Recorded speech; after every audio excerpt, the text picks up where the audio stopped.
Okay, so we'll just wait for. Hello, good evening, guys. We'll just wait for the YouTube to go live, and with that, we have so much to discuss. Uh, I actually have a full note here, so we can start with the live stream with several topics before we go to the main topic. Okay, I wanted to do a live stream earlier on the Miss Universe, Miss International, Miss World, and Miss Earth, the mga pageants, the alpha pageants, and discuss, what are the things that we are to expect from the pageants, from the alpha pageants. And unfortunately, that's not going to happen anytime soon because I don't think that we have a very transparent, a very well well selected winner for Miss Universe. So earlier today, I posted that in the interest of fairness and in the interest of being transparent with our intentions, we only posted three of the four alpha pageant winners, which are Opal Suchata of Thailand for Miss World, Natalie Pushkinova for Miss Earth from the Czech Republic, and of course, Colombia's Catalina Duque as Miss International. We said there in our post that we are not including, for now, the Miss Universe winner because we don't feel that there is transparency and there is fairness in the judging process that happened during its finals in Thailand a week earlier. And it's kind of a little bit very surprising that after a week, we still haven't gotten any reprieve from the sort of punch by punch, consecutive upper hand, lower hand, consecutive different scandals and controversies of the pageant since it ended last November 21st. So maybe for clarity and for better arrangement of this live stream, we are first going to discuss the Alpha Queens, and then after that we will be going over the topic on, is the Miss Universe pageant being used as a front for criminal activity, and how can we salvage or how can we save the image of the brand and the image of the pageant if we are to expect it to survive in the next 5-10 years. So let's start first with the Alpha Queens because we here in Sashes&Scripts, we believe that when it comes to the integrity, when it comes to the prestige, when it comes to the overall respectability of pageants, we have four major pageants that we look up to. Of course, we have on one hand Miss World, we have Miss Universe, Miss International, and the youngest, Miss Earth. However, throughout the years, and especially in the last 3-4 years or 5 years, we kind of felt that there has been some changes, small incremental changes that eroded one after another, the respectability of the Miss Universe pageant. So it culminated with the November 21st fiasco that was Miss Universe finals. And we have even, friends in who went to Bangkok and watched the pageant who told us that even after, the announcement of the winners, people in the venue in Impact Hall Arena, were talking or were shouting rather about Miss Cote d'Ivoire as their winner. So we are going to be talking about that in full in a little bit while. Okay, so good evening, D. Yuson. You're here. Thank you for joining us early in today's live stream. He says, "Good evening, Sir Jason. Good evening, scripters." Ben Pogi Forever is also here. Good evening, Sir Jess, watching live from Marikina. Sana hindi masyado malakas ang ulan dyan kanina dahil umulan dito sa may Quezon City. We also have several viewers here on our live stream here in Instagram. So hello and welcome to our live stream discussion here. Okay, so what we're going to do here is I'm going to look at different angles in the camera because we have a double camera setup going on. And I will be talking first about the Alpha Queens because as I said earlier, we did not include the Miss Universe winner for now because we don't exactly feel that the selection has been fair, that the selection has been equitable to all the candidates. And after multiple scandals, controversies, posts from the judges, posts from the host, posts from the fellow candidates and delegates who joined the Miss Universe pageant, it feels like we need to table muna the Miss Universe from posting about about its winner. Okay, and this is not as a assault for against Fatima, but rather to lessen a bit the hit on her. I don't necessarily feel that she is to blame from the things that has been going on with the Miss Universe brand and the Miss Universe, pageant.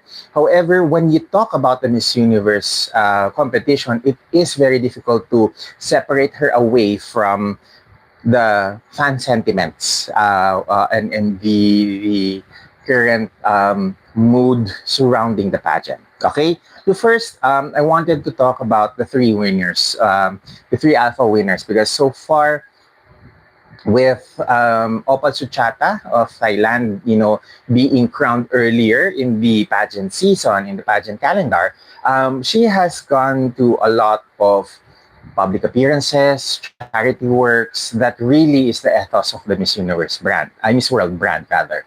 I really am very much impressed with the way that despite having a very quiet reign, she has been to several countries. If I'm not mistaken, she's been to around 6 or 8 countries so far throughout her reign. She's been to India several times. And then she's currently in Los Angeles and Hollywood for the Avatar Fire and Ash premiere, and she's invited by Disney to cover and to go there in Hollywood, and that has always been something that I am really much of a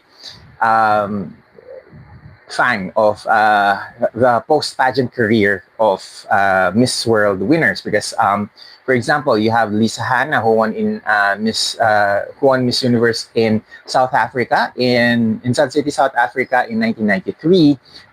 She has gone to have political careers. She's, if I'm not mistaken, the Ministry of Youth in her native Jamaica, and currently she is getting help and getting people and Jamaicans in particular to support relief in the typhoon or Hurricane Thomas, if I'm not mistaken. That's the name of the typhoon that hit Jamaica and the Caribbean lately. And I'm really at awe with the careers of former Miss World winners who have gone to do great things in their country. Case in point, we also have oh my god, I forgot her name. We also have Evian Sarkos, who after her what do you call this, her stint at Miss World has become a sought after. Oh no, that's not Evian Sarkos. It's Nini Beth Leal and one other Venezuelan teen who became an actress in Venezuela and became very much popular with Venezuelan telenovelas. So I think also Yuen Cha also had a career in Hollywood for a time being, and there's several other Miss World winners aside from Aishwarya Rai who had fantastic post pageant careers. So I'm expecting that with Popal Suchata to have that much, goodwill, going out of her way to help people in need, and doing a lot of charity works lately. So I feel that there is like good karma going on her way after her reign is done as Miss World. Then we also have Miss Earth, Natalie Pushkinova, who just is currently on her eighth day of her Miss Earth media tour in her native Czech Republic. So I'm really, very much impressed with the way that the Czech Republic media has been really very involved and very much in present, in full attendance and presence with her with Natalie's media tour. She's been through several radio talks, interviews, public appearances. You even had a fashion show where she walked with um, one of the Czech Republic designers. I think the name is Tatiana. Wait, let me see my notes. Tatiana Kovarikova.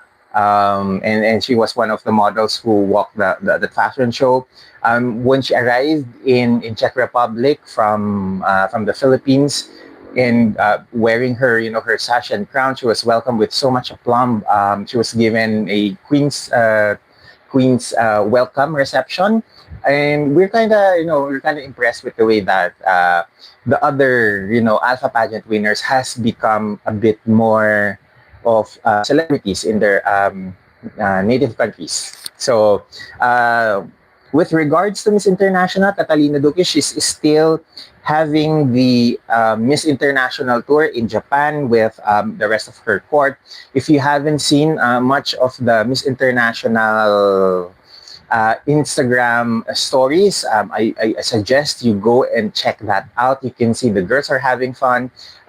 She, together with Bolivia, Zimbabwe, the Philippines, and Indonesia, her runners-up, were really savoring the traditions and the culture of the Japanese in Tokyo and Nagoya and several other I presume several other cities in Japan. And I'm kind of a little bit nostalgic with their trips, because when I went to Japan during the late end of winter and the start of spring, everything was really very fresh and very lovely. The food is immaculate. The way that the Japanese are very welcoming and very accommodating, it's really something to talk about. I do hope next year I'll be able to cover Miss International, because I've been wanting to return to Japan for the longest time. The last time that I went there, I think it was 2017, around 2017. No.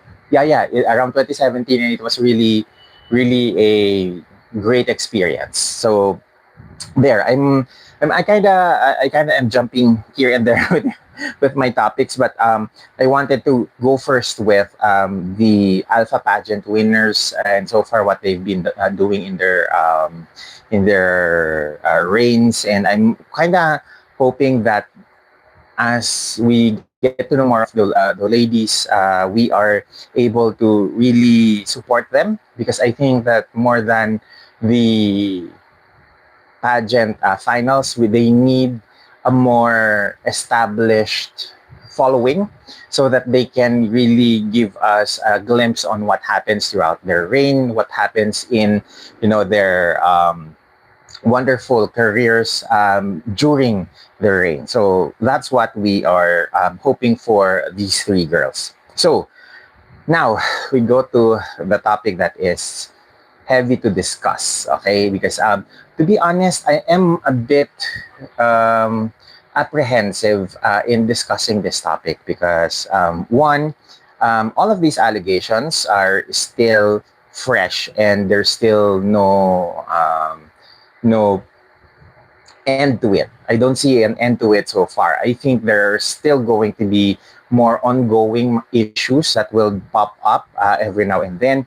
And I did not expect that after a week, um, the controversies keep on popping up and going on. So I don't know what's going on with the Miss Universe brand. If is this the end of or the start of the end of the brand itself, or is it just the point where the demise of the prestige of the brand is accelerating at a pace where we cannot stop. So before we get into that, I want to go through some comments here on YouTube, because there are several comments that's popping out na I think we need to start paying attention to.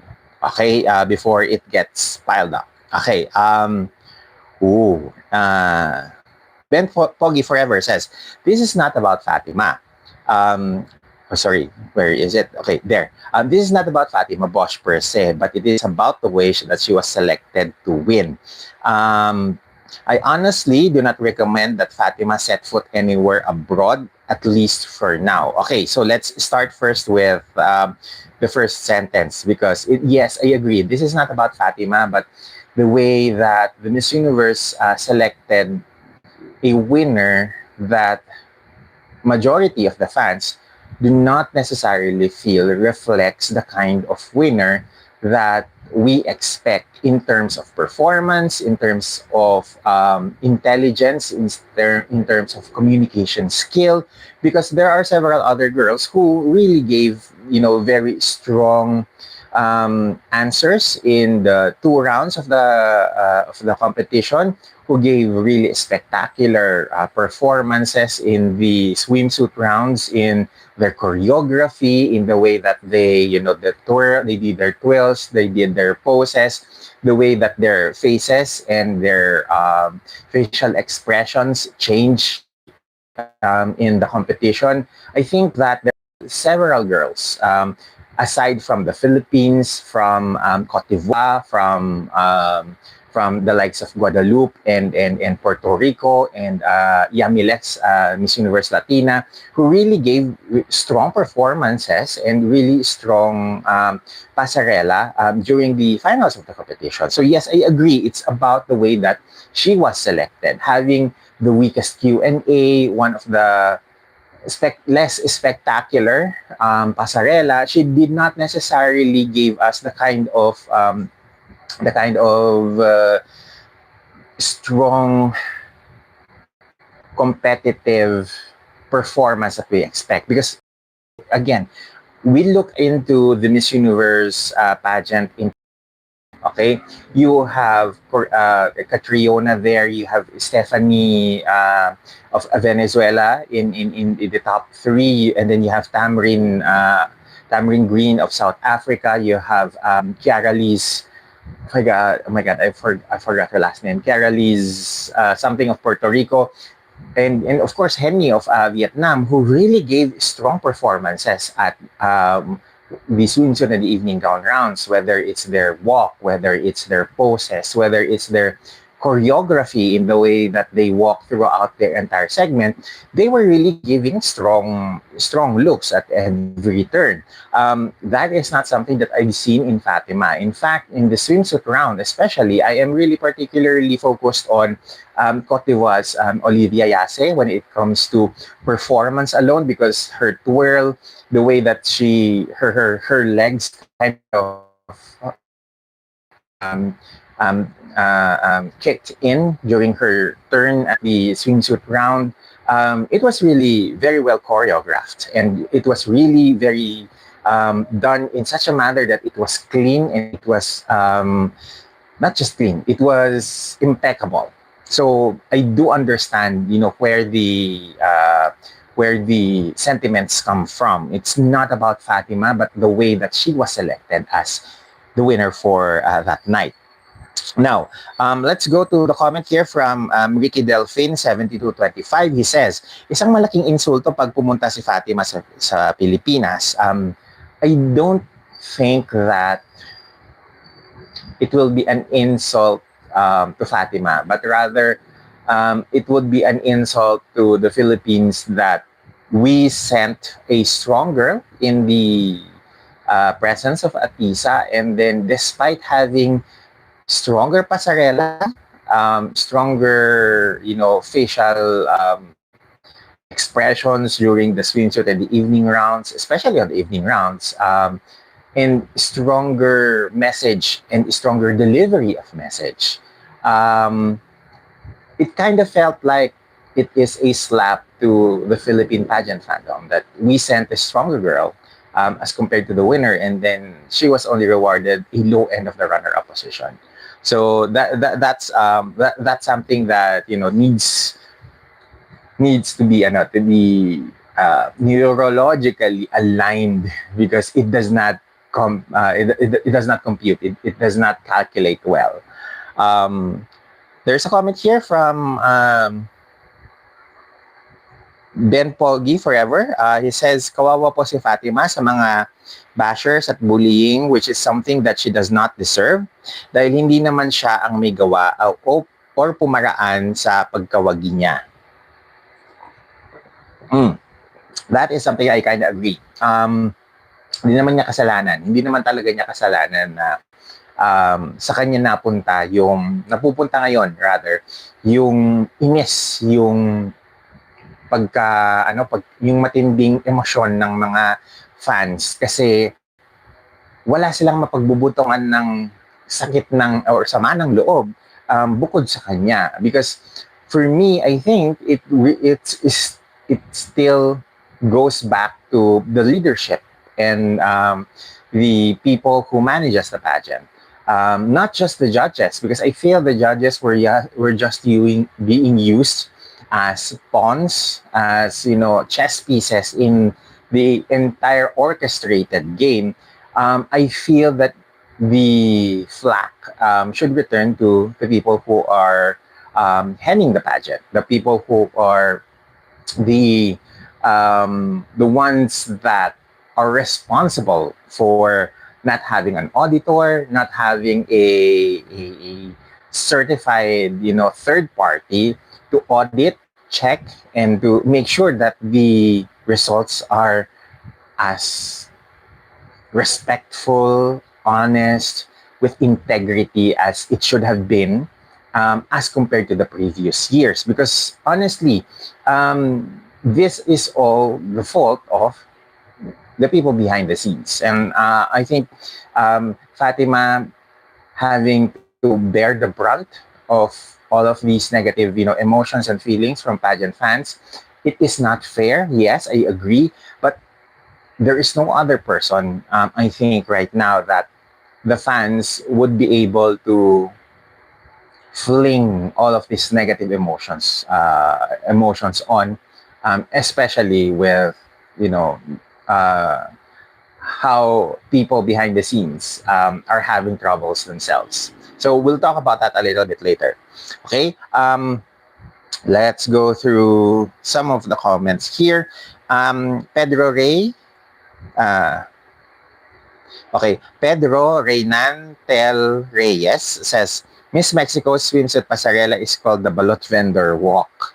Okay, Ronald Perez 4009 says, Fatima should not set foot in the Philippines. We can't control the feelings of our headstrong pageant fans. Maybe when it's cooled off, we can welcome her. And maybe this is also to encourage Filipino fans to deal with this with such civility that they will feel there is a coldness in the reception, but there is also a civil manner of delivering that reception to her.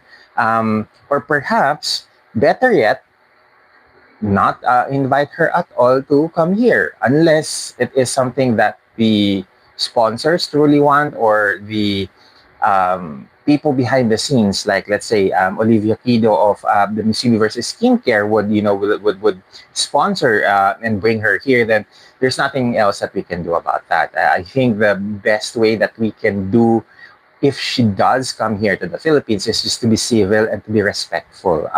We don't necessarily have to, show her a negative impression of the Philippines, because that's not who we are. I feel that the Filipinos are still hospitable and are still respectful, no matter what the issues is really popping up, or what issues are do we have with certain certain figures. We can deal with it in a professional manner and in a manner that shows the kind of people who that the Filipinos are. So there. Okay. Then Pogi Forever. I'm sorry to say this, but Fatima underperformed and did not look credible. I never said she is unattractive. It was her overall performance. Yeah, I kind of agree. It's never about her win, but rather how others were ignored in favor of her. So, not necessarily her fault 100%, but not necessarily as well. The issue is about Fatima winning at all, but every other ingredients that went on behind the scenes that made this situation difficult to stomach. Okay? Miyaki I16 says, oh well, we're not sure. Baka she knows kasi the same thing happened in Mexico where she was crowned as Miss Universe Mexico. Pwede din kasi na malamig din yung salubong natin sa kanya. So I kinda get that as well. Um, Ronald Perez 4009 says, Jason, I don't think that Fatima was totally innocent. Her shouting match with Nawat might have been planned so she would get noticed. I'm kind of thinking there might be a possibility of that as well. But I don't want to dwell too much on that because right now I think we have bigger fish to fry. Maybe later down the line where we can get more feedback from our pageant media friends who were privy to more information, or maybe Nawat would say something in the future in the next several days. But the mere fact that Nawat said she's kind of afraid with Raul Rocha, and we're seeing saan nanggagaling yon with all of things that are being revealed regarding Raul. Okay, so I think we can start now to talk about this and jump into the issue.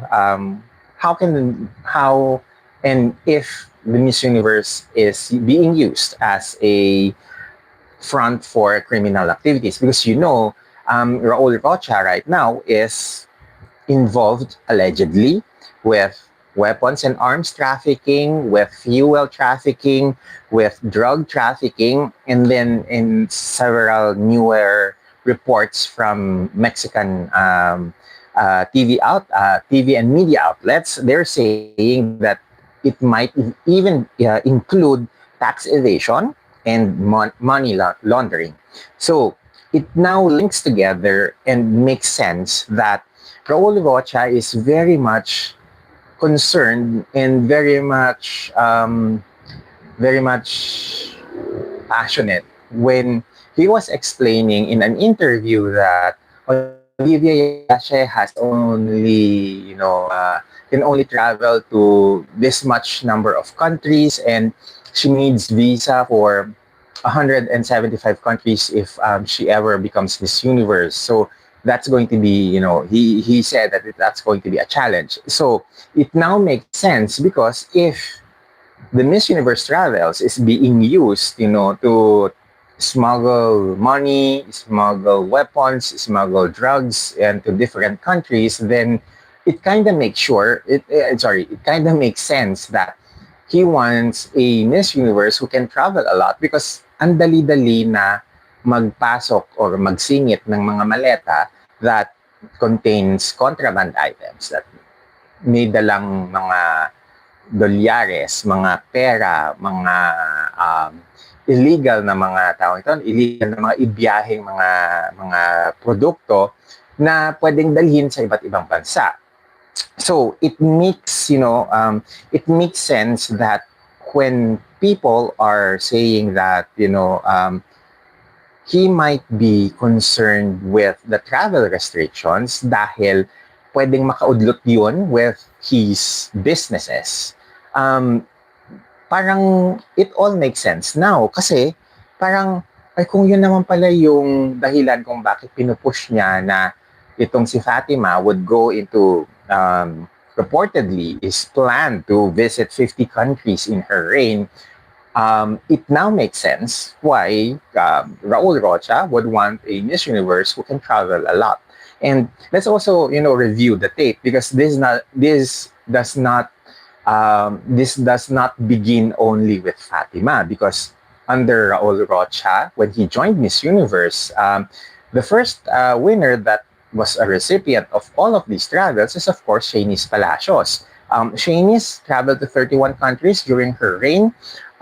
Victoria Theilvig of Denmark traveled to 28 countries as Miss Universe. So nakikita mo na there is a possibility that during those travels, pwedeng pumuslit ng mga bagay-bagay na pwedeng illegal na idaan sa tamang proseso. And you have to always remember that ang parating pinapakita nila is that the Miss Universe, Miss Universe winner travels by private plane, by private jet. So, doon pa lang, there is a huge opportunity for them na magtago ng mga bagay-bagay na hindi nalalaman ng mga Miss Universe winners that they might be complicit into something that they are not really aware of. And that is where the danger of crowning Miss Universe comes this year. If this is the practice, I'm not saying it is, but there is a possibility that if it is true that Raul Rocha is involved allegedly with drugs, with weapons, with fuel smuggling and trafficking, then pwedeng isingit ng paunti-unti without the Miss Universe winner during her travels some of the other materials that could be used as some products and items that can be smuggled out of the country using those travels. So yun yung kinakatakutan ko because before Miss Universe is really a very respectable and very how do you say this? Very clean, for the lack of a better word right now. When it comes to their mission as a charitable institution or as a ambassador of goodwill. Nowadays, with all of these, negative news surrounding the owners, pwedeng mabahiran yung mga travels ng sino mang mananalong Miss Universe. And that is perhaps the reason why when I posted about the item in social media about maybe the reasons why the girls who we all felt that are deserving of the Miss Universe title did not win the title, it's because they are being redirected away from harm. That post got certain traction, that it got certain, certain eyeballs, views, because the last time I've checked, it was shared like 33 different times on Facebook. Let me double check. It was shared 64 times on Facebook, and it had an audience of around 100. Wait, no, sorry. It's now garnered around 311,194 views on both Instagram and on Facebook alone. Instagram I couldn't check right now on Instagram, but this means that isipin nyo, it was just posted yesterday, and it already gotten around 250,000 views. Means that there are people who believe this might happen, or there are people who might think that this is a eventual path of what's going to happen in Miss Universe. And this is not something that is out of a movie script or out of a sitcom or out of a a drama on Hollywood. But this kind of things happen because in the past there are several other pageant girls that were arrested for weapons and gun smuggling and trafficking and smuggling drugs in and out of different countries across different borders.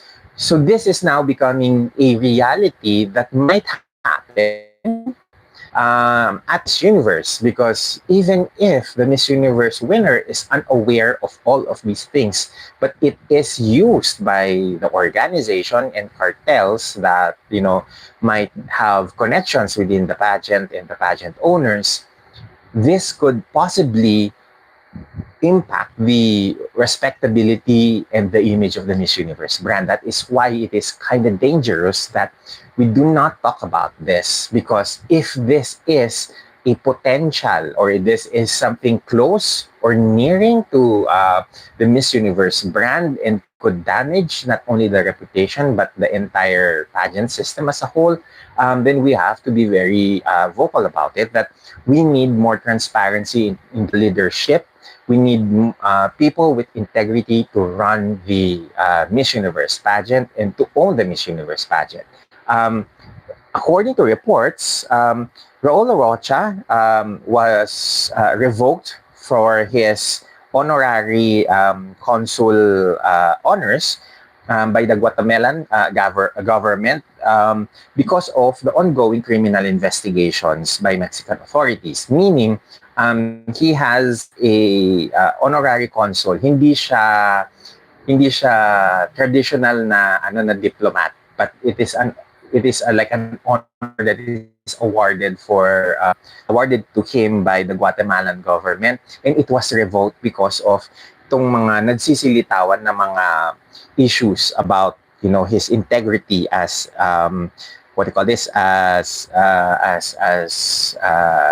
businessman and as a Miss Universe owner, and to the point that um, when he applied for state witness, okay, so ganito kasi nangyari. When it happened that he was named as one of the people who are allegedly involved in all of these trafficking and smuggling, he applied as a state witness, meaning he is gonna go public, or he's gonna go and be the snitch, the whistleblower behind the scenes. So, which means that as a state witness, he is given certain protections in terms of his freedoms and his legal rights, and offered some protections on his person as a state witness. So para siyang um, para siyang chichi na magsasabi na ito ang nangyayari, ito yung totoong nangyayari behind the scenes, and these are the things that I know that could help you or help the Mexican government build a case against against the cartels, against the people involved in the smuggling and in the trafficking. But his alleged application might be in jeopardy because the current or the standing Attorney General, Attorney General, resigned his post to accept a ambassadorship in a different country. So, hanging yung pagiging state witness niya. And it might even be jeopardized at yung bagong Attorney General might even continue pursuing the case against him. So, it does make sense na as of the moment, Raul Rocha is thinking of selling the Miss Universe, his shares rather of the Miss Universe pageant to a separate entity. And right now, we are hearing either Telemundo or a businessman in Puerto Rico to take over the pageant. Now, I'm sure you've heard it was offered to Chavit Singson to buy the Miss Universe pageant out. However, I don't think that is a great idea for Chavit Singson because right now we are still hot on the heels with the flood control projects that are ghost projects here in the Philippines, and it would be tone deaf for him to accept the Miss Universe ownership because we're still kind of in a hot mood when it comes to corruption in our country. And that is where it stems itong hatred and itong strong emotional resistance with the Miss Universe results because we have seen corruption, we have seen its effects, we have seen corruption, kill lives. And if this is going to be the path that the Miss Universe is moving towards to, a path that is corrupted, a path towards corruption, then we don't want the remaining good things that we have to be tarnished by corruption. And this is the reason why a lot of Filipino fans are inflamed. And this is also the reason why I commend Catriona Gray for speaking against corruption in today's rally. She, I think I posted it on my socials earlier. She was very much, encouraging the ombudsman to file the cases, the senators to be removed or to be suspended from office just because we need that kind of transparency in governance because we deserve that. And we also deserve a Miss Universe pageant that is free from corruption, that is free from manipulation in terms of results, in terms of judges selection, in terms of the way that it is run. We are not asking for too much. We are actually just asking the bare minimum when it comes to the Miss Universe pageant. Hindi naman natin hinihingi na we get to win the pageant year in, year out. We only are asking that you treat the girls fairly and equally so that they have an equal level playing field so that whoever wins is the most deserving one. We don't need you to sorry, we don't need you to manipulate the results because all of the girls, if they are worthy of it, then they are going to win the title because they work hard for it, not because there is someone behind the scenes that is, arranging and doing all these machinations behind the scenes just so that a favored girl is, elevated into the title. We don't want that. We are only asking for a fair chance to become the next Miss Universe for our bets. That's all. It's not a question of we wanted fair, we want a special treatment going towards the title. We just wanted a fair shot. It's not difficult to ask. It's not hard to, to give us that as well.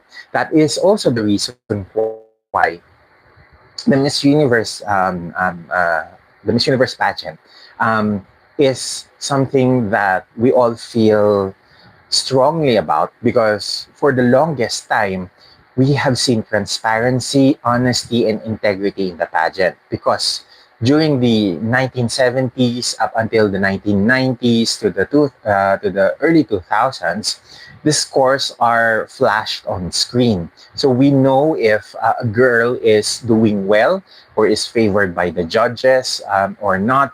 And we see the tabulation of the scores of who really made it into the top three, the top five, or top six, or the top 10. We see, how the girls are ranked. And that is, pretty much a game changer in terms of beauty pageants because no pageants nowadays are doing that, are showing the scores. And the way to manipulate, a pageant is by not showing the scores because you don't see scores being tabulated.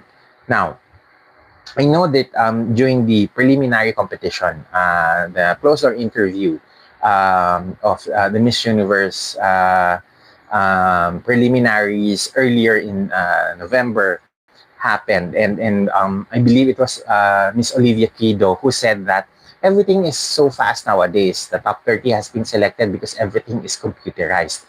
If everything is computerized, then why can't the judges see, or rather, why can't the Miss Universe organization ask or hire a third party auditor to check if the results are valid, that the results are true?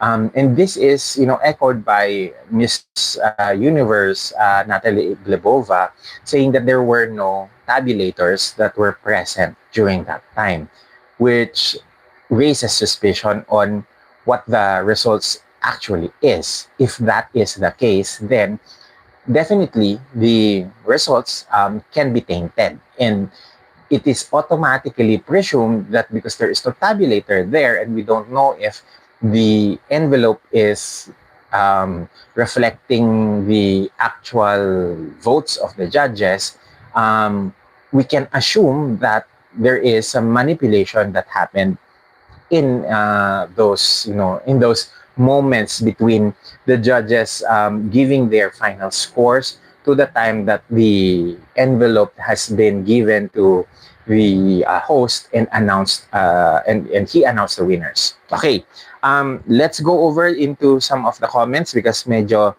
dumadami na din yung mga comments here.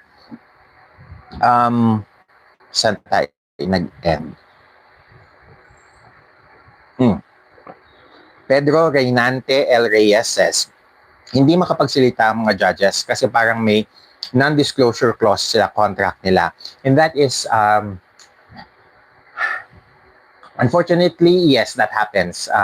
May mga kontrata talaga naman na kinakailangan nilang sundan. And unfortunately, we cannot expect the judges to be talking or to be saying their piece because they also don't want to be sued for breach of contract. Okay? Sabi ni Ronald Perez 40009 at Pedro Reynante L. Reyes, I agree with you 1001%. Continuing from Ben Pogi Forever, should Fatima arrive here in the Philippines, we can be civil and professional. Okay, let's read that. That was a question. Okay, should Fatima arrive here in the Philippines, we can be civil and professional naman, di ba? Wala mo ng personalan at asal barbaro. Ipakita natin ang pagiging magalang at hospitable. I agree. We show them, that in chances and opportunities where character is revealed, our innate character and our character is tested. We show them, that we can go high. Okay? Okay, sabi ni Pedro, responding to Mikiyaki, she was unlike as well sa Miss Mexico pageant. Rumors has it that only 4 contestants congratulated her on stage. Yes, I also heard that rumor that she was given certain advantages at the Miss Universe Mexico pageant. So, medyo doon pa lang questionable na yung win niya as Miss Universe Mexico, and we did not expect that we will be seeing that further into the Miss Universe pageant in Thailand this year. Okay, Pedro Reynante continues. Olivia is a global citizen. US, Europe, Africa is where she lived, as mentioned here in her bio. Yes, she's been to France. She's been to several countries in North America and Latin America as well. So maybe because she is a very strong-headed personality and hindi siya madaling i-manipula, because she knows her rights. She knows her worth as a woman. So they might not be able to to bully her and have her do stuff that might be deemed illegal or out of ethics, out of the boundaries of ethical behavior. So they didn't want her to win. Maybe, okay? Mikiyaki is saying na I still can't move on. With what happened, mahirap mag-move on. I admit na I am one of those bashers ni Mexico sa Mexican pages pa nila. Nagko-comment, wait lang. Sa Mexican pages pa nila, ako nagko-comment, only bashing, no threat message naman. I think maybe we just need to start focusing on other stuff regarding the Miss Universe pageant. Tingin ko kinakailangan natin gawin is to shift our energies away from Fatima and ask the pertinent people to show us the transparent results and show us transparency. Because if I'm not mistaken, there was a press release earlier from this week where the Puerto Rico hosting committee is demanding and including in their contract with the Miss Universe organization that we want transparency to be seen at the staging at Miss Universe in Puerto Rico in 2026. Because, if I'm not mistaken, it also said there that around $2 million US have already been released from public funds of Puerto Rico and paid into the Miss Universe organization for that hosting, which means that if it is public funds, then it means that it's the money of the Puerto Rican people that is funding the Miss Universe pageant there. If it is government funding and they are using the taxes of Puerto Rican citizens to host the Miss Universe pageant, and allegedly the total cost of the entire pageant would be at around 11 million US dollars, then they have the right to demand transparency and equal level playing field for the pageant, because you cannot play into the same mistakes that they did in Thailand this year and do it over and over again without people demanding, transparency. Because right now, I feel that after having hit 120 to 125 candidates at Miss Universe this year, it might go down to around 80 or 70, because who's gonna pay for all of these exorbitant national pageant franchise fees if they know deep inside themselves that we're not gonna get, fair results anyway. So we might just skip the Miss Universe pageant this year, or perhaps let's just appoint, rather than we blow more money out from our coffers, and instead of having another pageant, might as well let's just pay the franchise fees, and then we just do a casting, or perhaps we appoint someone to compete in our behalf, and then we're done with the pageant. Because why am I going to send a strong girl into the Miss Universe pageant if I know that she's not gonna get equal chance of getting into the semifinalist or even winning the title, diba? So it raises that question. Okay. Where we are, D. Yuson is saying here, come to think of it, if ever na totoong may illegal activities si Mang Raul, then okay lang na si Inday Fatima Bosch na lang ang madamay kesa naman ibang lahi, ibang lahi pa. With an owner of such caliber and reputation, then it is time for the national directors to seriously think things over for the sake of safe, for their sake and the safety of their ladies. I agree. That's what I'm saying. Na we might not be seeing the same record number of 120, 125 girls at Miss Universe in 2026, because people are just gonna say, you know what, they're just milking us for the franchise fees involved. We might not even reach the top 30 or the top 12 because we don't have an equal level playing field. So larochi na lang, 'di ba? Mag-send na lang tayo just for the sake of sending, kasi sayang naman kung nakapagbayad na kayo ng franchise fee, hindi kayo magpa-participate. So instead of masayang 'yon, some people might just opt for, let's just send someone, or let's skip this year. it was reported that the Miss France organization are having second thoughts if they are going to send their winner at Miss Universe this year. Mind you, Miss France, they not only send their winner to Miss Universe, but they also are the holder of the Miss World franchise. So if they say and feel that the playing field at Miss Universe is no longer equitable, then they might even just, let's just send our girls to Miss World. So, kawalan yun ng Miss Universe because Miss Universe, for the longest time, has been the the highest level when it comes to pageantry. And nowadays, people are starting to think that if this is the Miss Universe that we see, it's not fair, then we might just invest our energy somewhere.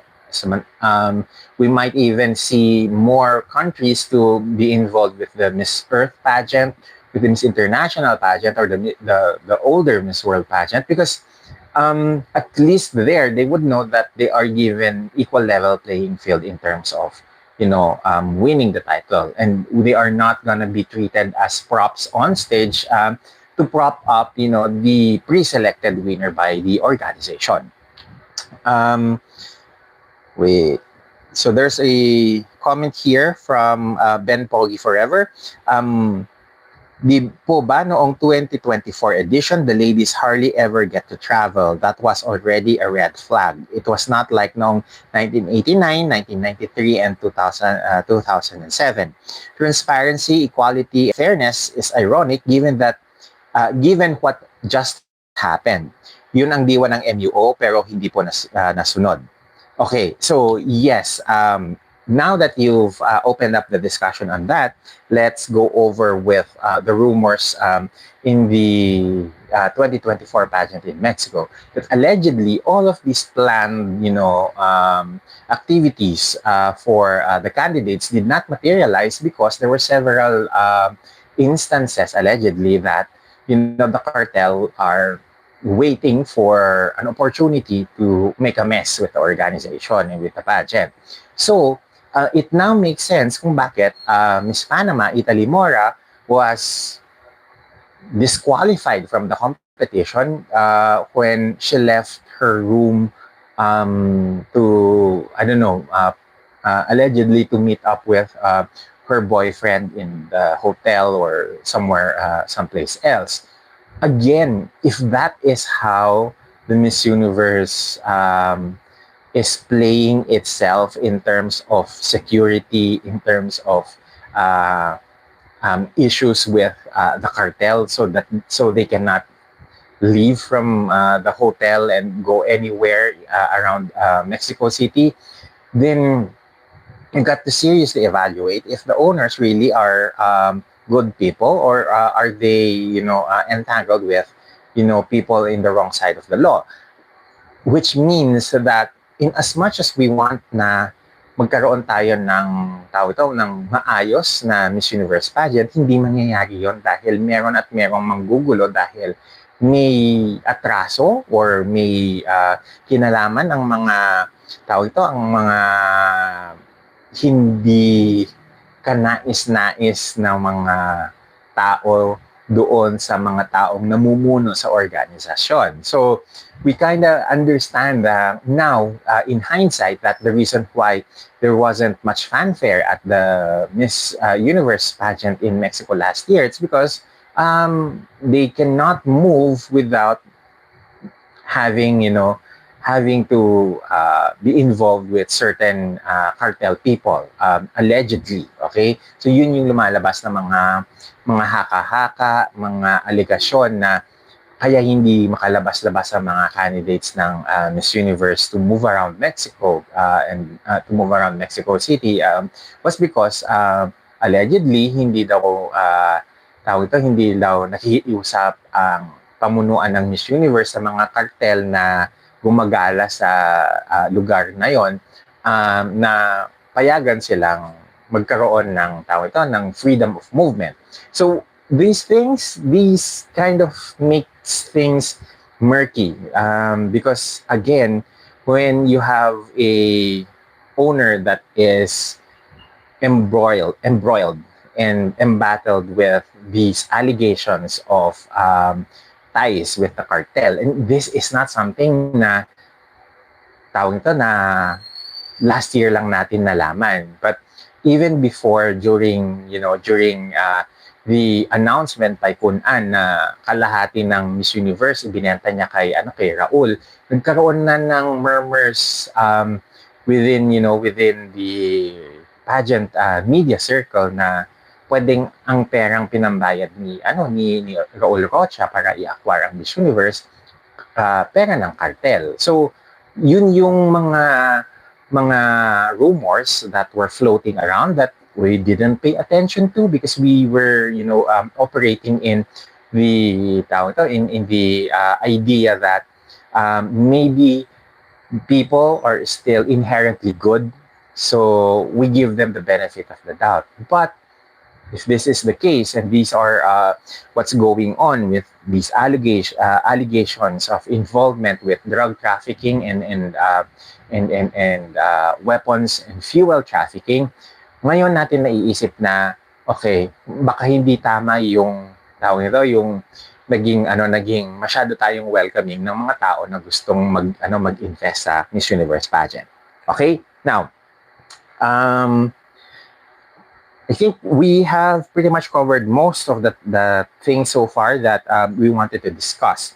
The last thing that I wanted to talk about is the current rumor, or it was allegedly mentioned by Nawat Itzharagricil, the Miss Universe Thailand national director, that if in case that Fatima Bosch is dethroned, stripped of the title, or resigns as Miss Universe, Vina Pravinar will refuse to take over the vacated title.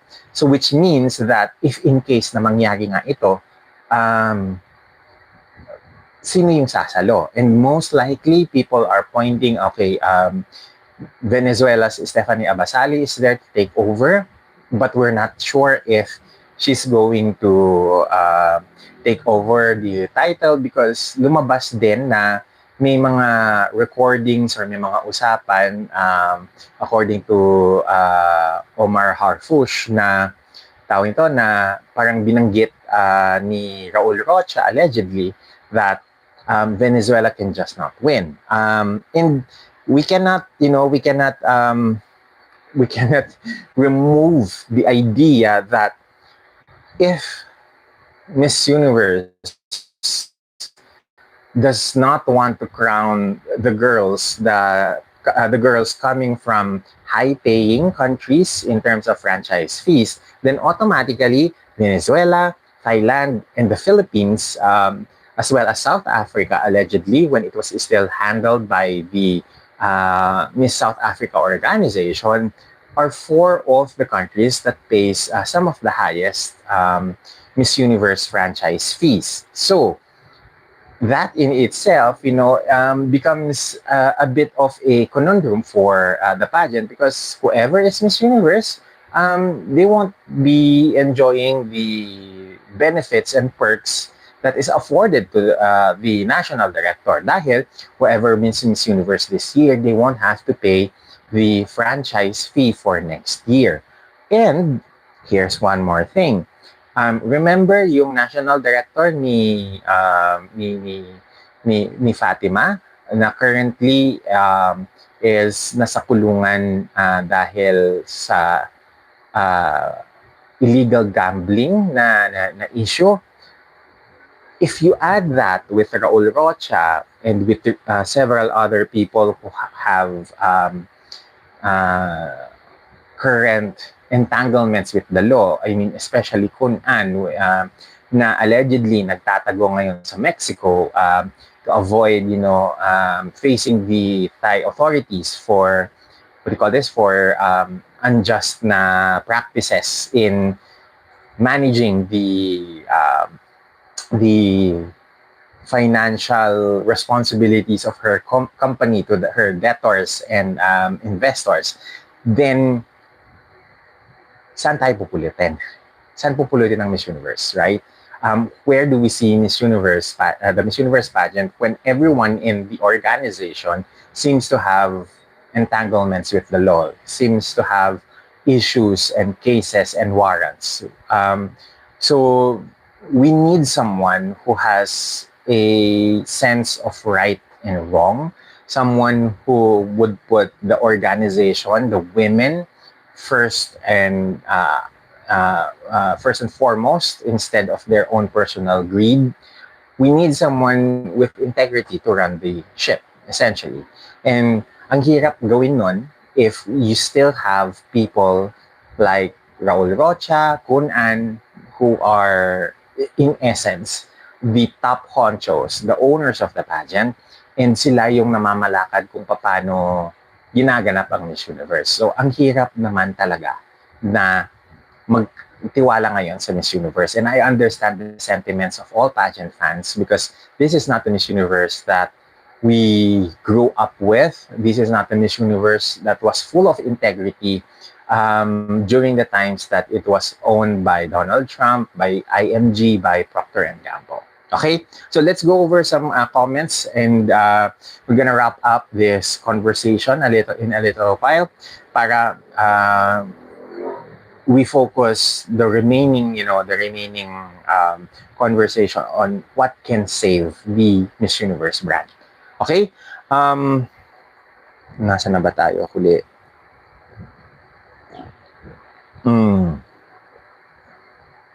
Wait. I can't see where did we end.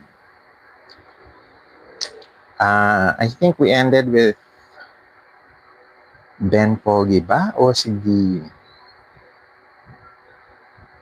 Okay, we have a comment from D. Yuson.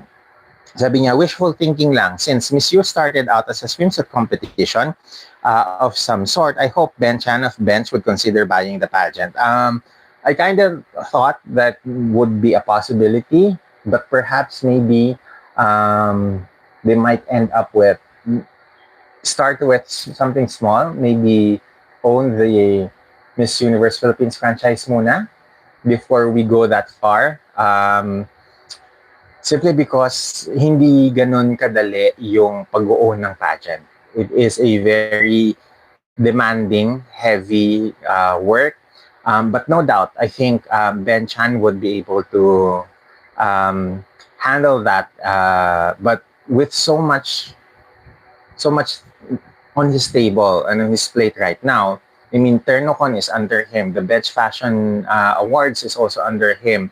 He has food and manufacturing ng mga food manufacturing ng mga companies under him. So it's kind of getting too much. If I'm not mistaken, Paul's, the restaurant, is also under one of his companies that he manages, and of course Bench.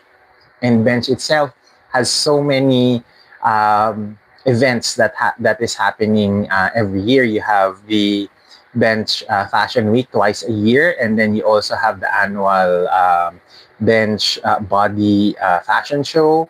So there's a lot of moving things that is going on in his plate, and maybe it might be too much for for Ben Chan to handle and manage all of these. Okay, so let's move on to the more positive aspect of this conversation. Is what can we do to help the Miss Universe brand, and what can we offer as ideas to salvage or to save the image of the Miss Universe brand. For me, first and foremost, for the pageant fans, one is that we always demand highly from the pageant, and I think this also comes with as a life lesson as well, to never settle for less. Whether it's demanding high service and attention from our elected public officials, na hingi tayo ng tamang governance from them, hindi yun maliit na bagay na dapat nilang ibigay sa atin. That is the minimum that they should be giving us, so that corruption does not yet, does not explode on our face. Ang laki na ng ninakaw ng mga government officials from us. Let us not make it as if they owe us services. Case in point, when I think it's the DTI secretary saying na kasya sa pamilya ng apat yung 500 pesos na pang Noche Buena, isampal natin sa kanila yung katotohanan that nobody can survive with 500 peso Noche Buena.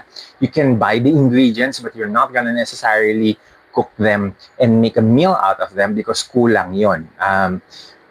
Spaghetti, karne, spaghetti sauce, siyempre kailangan mo pang lagyan ng hotdog, lagyan ng carrots, lagyan ng kung ano pang rekado yan. And all of these, they cost money.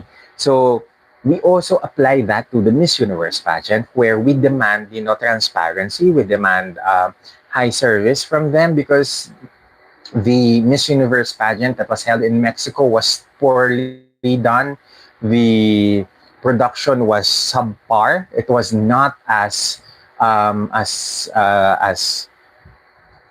it was not as well produced, well rehearsed, or even well planned as, let's say, the Miss Universe in 2013 in Moscow or Miss Universe 2018 in Impact Arena. So we have to demand to the owners and the leaders of the Miss Universe pageant to give us their median best. Hindi yun pagiging demanding. We need to hold them into the standards that you should be showing us transparency, you should be giving us a great show because that is the minimum that you can give us for all the support, all the money that we are pouring into the pageant. Because may voting, we pay for the votes, we pay for the tickets, we pay for sometimes even yung viewing, naka-pay-per-view. We cannot watch the pageant on YouTube because we have to watch it on a certain channel or a certain platform, and we have to pay for that, for example. So we need to ensure, we need to demand more from the Miss Universe organization because if we don't, nobody will. The next thing that we need to do is to request for transparency, to ask them to be transparent with the scoring, to be selecting their judges that has no conflict of interest with any of the candidates. Hindi yung kung sino pa yung pinakamalaking fan ng isang candidate, siya pa yung ilalagay mong uupong judge sa preliminary at sa finals. That is not how it works. And this is not not only applicable to Filipino judges but also to judges coming from different countries all over the world na walang conflict of interest na mangyayari. And we also want that you continue to give us high quality production. The production of the Miss Universe pageant in Thailand this year was not because of the Miss Universe organization, but because of Nawat Itzaragrisil, who is the national director for Thailand. We need for Miss Universe to be hands-on when it comes to running their pageant because the only time that Mario Bucaro and Raul Rocha was there in Thailand was a week into the pageant, and we don't want that to have a pageant where the leadership in question is nowhere to be found. Hindi po ganyan magpatakbo ng pageant. You are the leaders of the Miss Universe organization, then you have to be there to make sure and ensure that things are run smoothly. The next thing is to demand the owners of the pageant that if you cannot deliver on all those three fronts, a unquestionable selection, a great production for the candidates, an equal playing field for the candidates, then sell off your shares to someone who can do a better job. Telemundo is there, or the Puerto Rican businessman is there. former Miss Universe porn tip na Kirun Kanok, now Bui Simon, is also there, who can, probably do a better job. So if you know in your hearts that you cannot do a great job, sell it to someone who can. And sell it to someone who has passion and respect for the Miss Universe brand. Because what Raul and Kun An is doing with the pageant right now shows, that they don't have a true love for pageantry. And finally, I think this is for the girls as well, because I think the solution for all of these problems that the Miss Universe is having is not just one solution from the fans or the owners, but it also involves the candidates as well. I feel and hope that in the future you have um, the avenue to just step away if the competition is unfair. For you to have the voice and courage to speak out, to speak loudly when you feel that there are unfair, judging practices or unfair advantages that is afforded other candidates. Because I really don't feel that this all of these things will work if the candidates themselves are not empowered to speak and advocate for themselves. I think ultimately, our candidates, the girls who represent us, should have the courage to walk away from the title if that title does not serve their purpose. So again, I know this is a multifaceted solution to a problem that was brought upon by the current owners of the pageant. Okay, so before we end, let's just go through some final comments here. I think I've seen something about Nikki Buenafe. Wait, let me see. Congratulations to Nikki Buenafe, the newly crowned Face of Beauty International 2025. Back to back tayo Philippines. Congratulations, Nikki, and congratulations ALV for this accolade. This year, I think karamihan, most of ALV's talents and beauty queens are really ramping up one title after the other, and congratulations sa kanila. Mula kay CJ Opiaza to Dia Mate, now to Nikki Buenafe, and of course Emma Tiglao. I think this is the year that ALV is doing great in pageantry. Okay. There's a comment here from Lucas Manlabao. Sabi niya, Miss Universe 2025 must be declared null and void. In as much as I want that, I don't think that they will ever declare that. Pangangatawanan ng mga owners, ng Mexican owners na ang nanalo is si Fatima. So we really have to, get into the program and what do you call this, and respect na lang na hindi natin makukuha yung fairness na hinihingi natin when it comes to the results at Miss Universe this year. So the best thing that we can do is to adjust our expectations instead, and adjust yung feelings natin with the pageant. Maybe next year, huwag muna tayong sumali, or if you feel that you really cannot stand supporting Miss Universe this year, the best thing that we all can do is to unfollow and mute or remove the Miss Universe accounts, social media accounts from our social media feeds, so that we can have the kind of peace and quiet on our social media for the remaining 300 plus days of Fatima Bosha's winner. Okay, so I also hope that we don't take it into again, or take it against Fatima that she was the crowned Miss Universe. Again, the best thing we can do is to remove them from our feeds, block them, unfollow them, so that we can have the kind of peace of mind for the rest of the incoming pageant seasons ahead. Okay. We still have Miss Cosmo and Miss Charm coming in this December. I do hope that everyone will support our girls, si Chelsea and Oh my God, suddenly I forgot.